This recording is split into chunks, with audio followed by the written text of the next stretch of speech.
Ayan. Oh, ayan o, nadatnan yung aking anak naglalaro. Yun, hinihiliran niya o yung pugi kong baby o. Ayan. Hinihiliran niya yung Baby ba? hinihiliran niya yung old coins ko. Ayan o. Ayan yung 2 piso bill dati, bagong lipunan, 1 piso bill. At yung 50 piso bill na bagong lipunan. At yan ay 1949. Hindi pa ako pinanganak niyan. Yan, madami-dami akong collection dyan. Yung bills na yan. Tapos yung dalawang parong-parong 25 si Rizal. Ayan, hinihili na nakakatuwa. Ayan o. Ayan yung piso na si Rizal o. 1972-74 yan. At saka yung nyug. Ayan, yan namang sa gilid.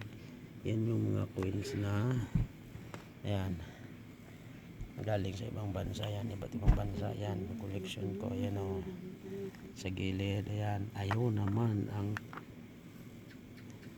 5 cents dati o.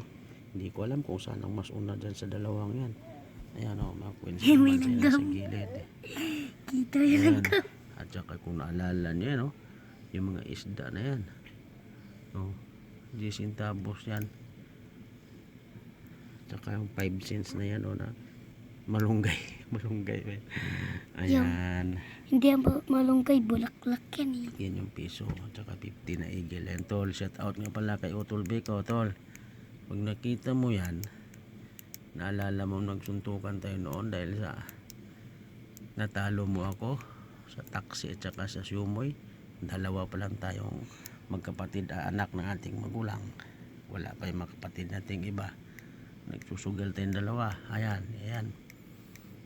Kaya naaalala ko, kaya ito ay Papa, talagang ito dati iningat-ingatan